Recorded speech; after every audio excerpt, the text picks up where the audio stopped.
సంక్రాంతికి జల్లికట్టు ఉంటేనే అసలు సరదా.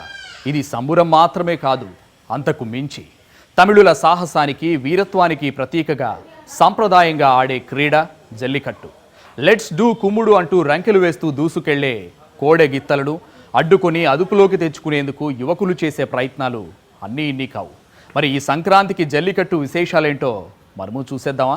జల్లికట్టు క్రీడలో పాల్గొనే యువకులు, అలాగే అందులో పాల్గొనే పశువులను ఇక్కడ గ్రామ దేవత అయినటువంటి మునియండి స్వామిని దర్శించుకుని ఆట మొదలు పెట్టడం ఇక్కడి సాంప్రదాయం. జల్లికట్టులో పాల్గొనే పశువులు ఎంతో పౌరుషంతో రంకెలేస్తూ ఈ ద్వారం గుండానే బరిలోకి దూసుకొస్తాయి. ఒక్కొక్కటిగా పశువులు రావడానికి వీలుగా అతి చిన్నగా ఈ ద్వారాన్ని సపరేట్గా ఏర్పాటు చేస్తూ ఉంటారు. ఈ ద్వారం గుండానే జల్లికట్టు బరిలోకి దూసుకొస్తాయి. అక్కడ యువకులు వాటిని నిలువరించేందుకు సిద్ధంగా ఉంటారు. ద్వారం గుండా బయటకు వచ్చిన పశువులు ఈ ప్రాంతం గుండా రంకెలేస్తూ దూసుకొస్తూ ఉంటాయి. మనం ఏదైతే ఇక్కడ రద్దీగా కనిపిస్తుందో ఈ రోడ్ అంతా కూడా జల్లికట్టు క్రీడ మొదలుపెట్టే సమయంలో క్రీడా ప్రాంగణంగా మారుతుంది. ఈ రోడ్డుకి ఇరువైపులా బారికేడ్లు ఏర్పాటు చేస్తారు. బారికేడ్ల బయట నుంచి ప్రేక్షకులు ఆటను వీక్షిస్తూ ఉంటారు. ఈ బారికేడ్ల మధ్యలో ఆటలో పాల్గొనే యువకులు రంకెలేస్తూ దూసుకొస్తున్న పశువులను నిలవరించడానికి సిద్ధంగా ఉంటారు. సంక్రాంతికి తెలుగు రాష్ట్రాల్లో కోడి పందాలు, ముగ్గులు, పిండి వంటలు, కొత్త అల్లుల రాకతో సంబరాలు జరుగుతాయి. అదే పక్క రాష్ట్రమైన తమిళనాడులో ఈ పండుగను పురస్కరించుకుని సంప్రదాయ క్రీడగా జల్లికట్టును నిర్వహిస్తూ ఉంటారు. జల్లికట్టును ఒక కంకణంలా కట్టుకుంటే ఎటువంటి రోగాలు రావని మునియాండి అనే గ్రామదేవత చెప్పడంతో ఈ క్రీడ ప్రారంభమైందని చెబుతారు. అందుకే తమిళులకు జల్లికట్టు అంటే ఓ క్రీడ మాత్రమే కాదు, అది ఒక మొక్కులా భావిస్తారు. అందుకే ఈ క్రీడ తమ సంప్రదాయంలో భాగమైందని, అనాదిగా నిర్వహిస్తున్న ఈ క్రీడలో ఎద్దు కొమ్ములు వంచిన వారిని మాత్రమే వివాహమాడటానికి యువతులు ముందుకొచ్చేవారని ఇక్కడ చెప్పుకుంటారు. இந்த வீர விளையாட்டான தமிழன் வீர விளையாட்டு, இந்த ஜல்லிக்கட்டு என்பது கிட்டத்தட்ட 400 ஆண்டுகளாக நடைபெறுகிறது. இந்த ஜல்லிக்கட்டு விளையாட்டு அன்றைய காலகட்டத்தில் மாட்டின் காளையின் உரிமையாளர் அந்த காளையை அடக்குபவருக்கு வீரருக்கு தன்னுடைய அவருடைய பொண்ணை திருமணம் வைப்பார்கள்.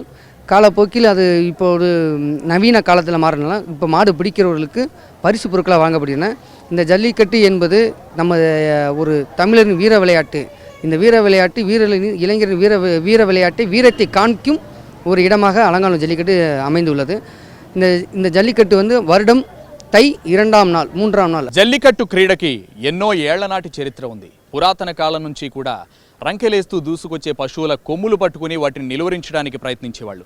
కానీ సుప్రీంకోర్టు ఆంక్షల తర్వాత వాటి మోపురం పట్టుకుని నిలువరించడానికి ప్రయత్నిస్తున్నారు.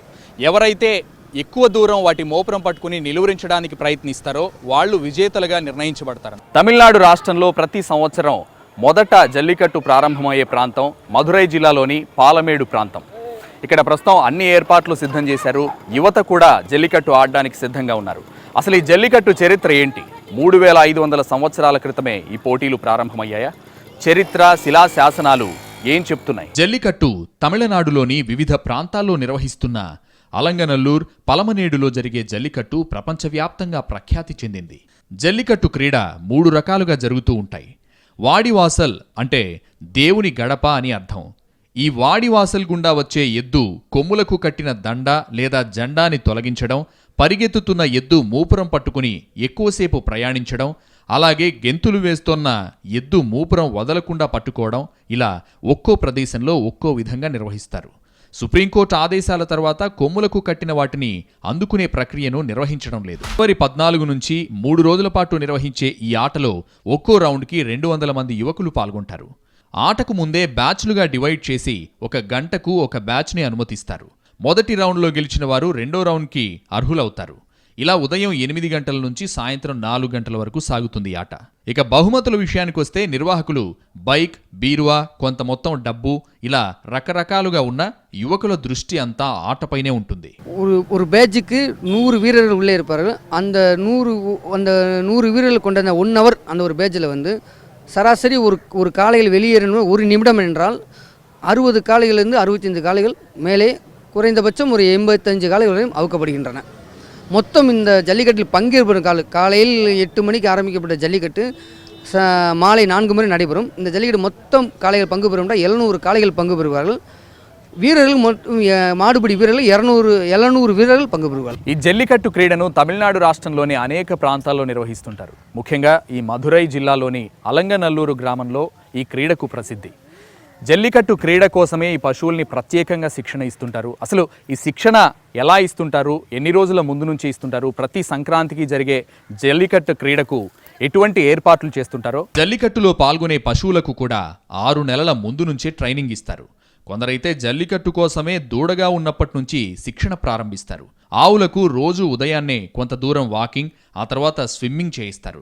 అంతేకాకుండా పోటీలో ప్రతిఘటించడానికి మట్టిలో తర్ఫీదిస్తారు. ఈ క్రీడలో పాల్గొనే పశువులకు కూడా ఫిట్నెస్ సర్టిఫికెట్ తీసుకుంటారు.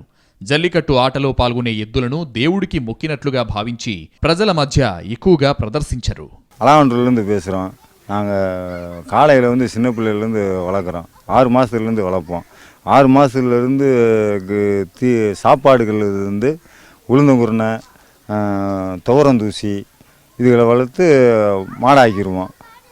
பல்லு சேர்ந்த உடனே அது சல்லிட்டுக்கு பாயிற பக்குவம் வந்த உடனே பச்சரிசி, தேங்காய், గోధుమ మావు ఇదిగెல்லாம் వచ్చి నల్లా బలపడుతుவோம். జల్లికట్టు క్రీడలో పాల్గొనే యువకులకు ఈ పశువులు అంత ఈజీగా లొంగకుండా అవి ప్రతిఘటించేందుకు కూడా ఈ పశువులకు శిక్షణ ఇస్తూ ఉంటారు. కొందరైతే ఈ పశువులను తమ పిల్లల్లాగా పెంచుతారట.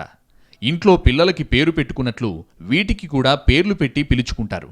ఇలా పెంచుకున్న వాటిని ఎద్దులు అందుబాటులో లేని ప్రాంతాలకు తరలించి జల్లికట్టు నిర్వహిస్తారు. కేవలం ఈ క్రీడ కోసమే పెంచుతూ ఖర్చు భారం ఎంతైనా వెనకాడరు. என் பேர் வீரபாண்டி, மதுரை. நாங்கள் என்கிட்ட வந்து ஒரு 17 ஜல்லிக்கட்டு காளைகள் இருக்குது. கடந்த ஒரு 5 வருடமாக வந்து இதை நான் பராமரிச்சுக்கிட்டு வரேன். நான் வந்து இந்த காளைகள் பூராமே ஜல்லிக்கட்டுக்காக தான் நான் பயன்படுத்திக்கிட்டு இருக்கேன். என்னோடய மாடுகள் வந்து எல்லா ஊருக்குமே ஜல்லிக்கட்டு போய் வந்துக்கிட்டு இருக்கு.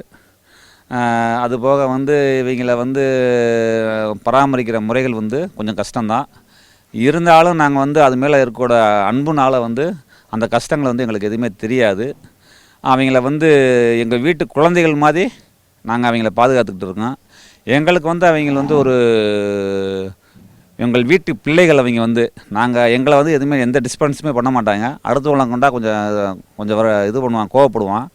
நாங்கள் பக்கத்தில் போயிட்டோம்னா அமைதியாக நிற்பாங்க. அவங்களோட கேரக்டரே அதுதான். ஆனால் ஒரு சில பேர் வந்து அதை பார்த்து பயப்படுவாங்க. நாங்கள் அவங்கள பார்த்து பயப்பட மாட்டோம். அவங்கள மாதிரி ஒரு அன்பானவங்களை வந்து நீ பார்க்குறது வந்து కొంచెం కష్టంதான். జల్లికట్టు ఎంత సాహసమైన క్రీడో అంతే ప్రమాదకరమైన క్రీడ కూడా. ఎంతో పౌరుషంతో రంకెలేస్తూ దూసుకొచ్చే ఈ పశువుల్ని నిలువరించేందుకు అందులో పాల్గొనే యువకులు కూడా శిక్షణ పొందుతూ ఉంటారు. వీటిని నిలువరించేందుకు యువకులు తమ శక్తి యుక్తులు ప్రదర్శిస్తూ తమ వీరత్వాన్ని నిరూపించుకుంటూ ఉంటారు. ఇందులో ఈ ఆటలో కొంతమంది గాయపడుతూ ఉంటారు, ఒక్కొక్కసారి ప్రాణాలు కూడా పోతూ ఉంటాయి. ప్రతి సంవత్సరం జనవరిలో మొదలయ్యే జల్లికట్టు కోసం యువకులు 6 నెలల ముందు నుంచే ప్రిపేర్ అవుతారు. రోజు వ్యాయామం, ధ్యానం చేస్తారు. ఎద్దుని ఎదుర్కోవడానికి కావాల్సిన ఫిట్నెస్ కోసం శ్రమిస్తారు. பொங்கல் ஆனால் வட்டம் ஜல்லிக்கட்டுன்றால ஒரு புகழ்பெற்ற பேர் ஜல்லிக்கட்டுன்றால. இதில் என்னென்னு கேட்டிங்கன்னா, நாங்கள் மாடு வச்சுருக்கோம். எங்கள் மாடு வந்து 2வது மாடு, மரியாதை மாடு.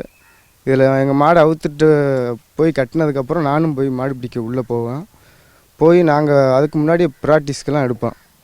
எப்படின்னா ட்ரெயிலையும் வாக்கிங் மாதிரி ஓடுவோம். ட்ரெயிலையும் ஓடு ஒரு 5 கிலோமீட்டர் 6 கிலோமீட்டர் ஓடி வருவோம். வந்ததுக்கப்புறம் மறுபடியும் வந்து வீட்டில் வந்து நிறையா ப்ராக்டிஸ் எடுப்போம். గతంలో పాల్గొన్న యువకులు కూడా ఏమాత్రం భయపడకుండా ఈసారి ఎలాగైనా విజయం సాధించాలని మళ్లీ బరిలోకి దిగాలని ప్రయత్నాలు మొదలు పెడతారు. రోజు వారి వ్యాయామంతో పాటు భక్తిభావంతో యోగా, ఉపవాసం చేస్తూ ஃபிட்னஸ் பெஞ்சுకుంటారు. நாங்கள் வந்து இப்போ ஜல்லிக்கட்டுக்கு மாடு பிடிக்க போகிறோம்னாவே நாங்கள் வந்து விரதம் இருப்போம். சப்போஸ் ஒரு 10 நாள் 1 மாதம் விரதம் இருப்போம். விரதம்ட்டு தான் மாடு பிடிக்க போவோம். ஏன்னா அது வந்து ஒரு தெய்வ மணிக்க. நாங்கள் இந்த வருஷம் இல்லை, இதுக்கு முன்னாடி நான் 2 வருஷத்துக்கு போய் மாடு பிடிச்சிருக்கேன். நான் எல்லா வாடியிலுமே மாடு பிடிச்சிருக்கேன். நல்லா மாடு பிடிச்சி நல்லா பரிசுலாம் கொண்டு வந்திருக்கோம். நான் எல்லா வாடியிலுமே மாடு பிடிக்க போவோம். இங்கேருந்து கோயம்புத்தூர், எல்லாம் திருச்சி, எல்லா பக்கமுமே மாடு பிடிக்க போவோம். எல்லா பக்கமும் மாடு பிடிச்சிருக்கோம். இல்லை அந்த மணிக்கெல்லாம் காயம்னு இது வரைக்கும் பட்டதில்லை. நாங்கள் எப்போயுமே சாமி முட்டு தான் வாடிக்கு போகிறோம். சாமி முட்டு தான் போவோம். அது வாசி எங்களுக்கு இந்த வரையும் எந்த காயம் பட்டதில்லை இதுவரையும். జల్లికట్టులో పాల్గొనే యువకులు ముందుగా రిజిస్ట్రేషన్ చేసుకోవాలి. అయితే సుప్రీంకోర్టు ఆంక్షలతో ఈ ప్రాసెస్ అంతా డాక్టర్లు పోలీసుల సమక్షంలోనే జరుగుతుంది. తమిళనాడు రాష్ట్రంలో సంక్రాంతి సమయంలో ఎటు చూసినా మనకు ఇదే పరిస్థితి కనిపిస్తుంది. జల్లికట్టు ఆటలో యువత తమ పేర్లు నమోదు చేసుకోవాలంటే ముందుగా హెల్త్ చెకప్ చేసుకోవాలి. హెల్త్ పరంగా అన్ని ఫిట్గా ఉంటేనే ఈ జల్లికట్టు క్రీడలో పాల్గొనడానికి అర్హులన్నమాట.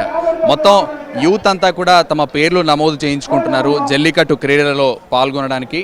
మొత్తం వెయిట్ అలాగే హెల్త్ పరంగా అన్ని చెకప్, బాడీ చెకప్ అంతా చేసుకున్న తర్వాతే, ఆరోగ్యం ఫిట్గా ఉన్న తర్వాతే తమ పేర్లు ఇక్కడ అధికారులు నమోదు చేస్తారు. ఇంతకుముందు ఎవరైనా పాల్గొనేవారు, కానీ సుప్రీంకోర్టు ఆంక్షల తర్వాత మొత్తం పశువులు కూడా ఆరోగ్యంగా ఉంటేనే ఇందులో పాల్గొనడానికి అర్హత సాధిస్తాయి. అలాగే యువత కూడా ఆరోగ్యంగా ఉంటేనే ఈ క్రీడలో పాల్గొనడానికి అర్హులుగా భావిస్తారనమాట. వీళ్ళందరూ కూడా లైన్లో కూర్చున్నారు. తమ సర్టిఫికేట్స్ పట్టుకొని, హెల్త్ సర్టిఫికేట్స్ పట్టుకొని లైన్లో కూర్చున్నారు. వీళ్ళ తర్వాత తమ పేర్లు நமோது చేస్తారనమాట. என்னோட பேர் ராம், மன்னாடிமலம் கிராமம். செக்கப்பெல்லாம் பக்காவாக இருக்குது, ஒன்றும் பிரச்சனை இல்லை, சந்தோஷமாக தான் இருக்குது. என்னோட ஆப்பி பொங்கல் அதாவது ஆப்பி பொங்கல் சொல்லிடுறேன், மகிழ்ச்சியோட, எந்த பிரச்சனையும் இல்லை, సంతోషం వరాங்க. முடிஞ்சு అవ్వడం அடுத்து నచ్చింది సార్. అసలు ఈ జల్లికట్టుపై వివాదం ఎప్పుడు మొదలైంది? సంస్కృతి పేరుతో మూగజీవాలను హింసిస్తున్నారని కొందరు, జనం ఈ క్రీడతో తమ ప్రాణాల మీదకు తెచ్చుకుంటున్నారని మరికొందరు, ఇలా ఎన్నో భిన్నాభిప్రాయాలు వ్యక్తమయ్యాయి. చివరకు సుప్రీంకోర్టు కూడా ఈ జల్లికట్టుపై నిషేధం విధించాలని చూసినా తమిళ తంబీలంతా ఏకమై ఎన్నో ఆందోళనలు చేసి చివరకు ఈ సాంప్రదాయ జల్లికట్టు క్రీడను తిరిగి కొనసాగిస్తున్నారు. జల్లికట్టు క్రీడలో పశువులను హింసిస్తున్నట్లు ఆరోపిస్తూ 2008 జనవరిలో పొంగల్కు కొన్ని రోజుల ముందు జంతు సంక్షేమ మండలి ద్వారా మేనకా గాంధీ వ్యాజ్యం వేయగా జల్లికట్టు క్రీడను సర్వోన్నత న్యాయస్థానం నిలిపివేసింది. అంతకుముందే కొన్ని జంతు సంక్షేమ సంస్థలు సర్వోన్నత న్యాయస్థానాల్లో వ్యాజ్యాలు దాఖలు చేశాయి. కొన్ని నిబంధనలతో జల్లికట్టు నిర్వహణకు అనుమతించాలని తమిళనాడు ప్రభుత్వం కోరగా న్యాయస్థానం సూచనల మేరకు తమిళనాడు జల్లికట్టు రెగ్యులేషన్ యాక్ట్ 2009ని రూపొందించింది. తర్వాత సర్వోన్నత న్యాయస్థానం నుంచి జల్లికట్టుకు అనుమతి పొందింది.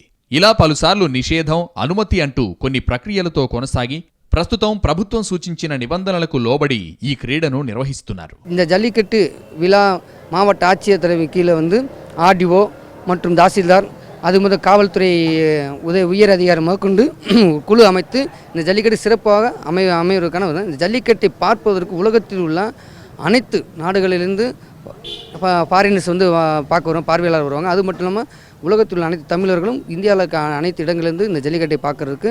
తమిళనాడులోని మధురైలో నగర నడిబొడ్డున ఉన్న ఈ జల్లికట్టు క్రీడా స్టాచ్యూని చూస్తేనే అర్థమవుతుంది కదా, ఇక్కడ జల్లికట్టు క్రీడకు ఎంత ప్రాధాన్యత ఉందో.